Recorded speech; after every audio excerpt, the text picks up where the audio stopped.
The Chevy Colorado's infotainment system can sometimes freeze, lag, or become unresponsive. These issues often stem from software glitches and can usually be resolved with resets. There are two main reset types: a simple reboot and a factory reset.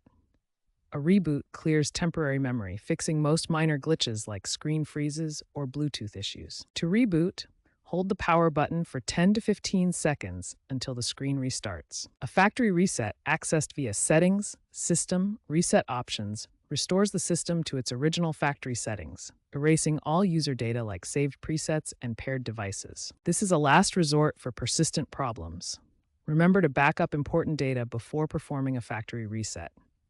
If the display is black or pixelated, a reboot is the first step. For unresponsive touchscreens, try calibrating via hidden menus, often accessed by pressing volume and home buttons simultaneously. Refer to your owner's manual for specific steps. Ensure your vehicle is off before attempting resets. Over-the-air updates from GM can also improve stability. Make sure your system is up to date. According to expert opinions, overuse of resets can mask underlying hardware issues, so consult a technician if problems persist. Remember that performing resets is a safe DIY method that does not void your warranty and resolves 70 to 80% of minor glitches.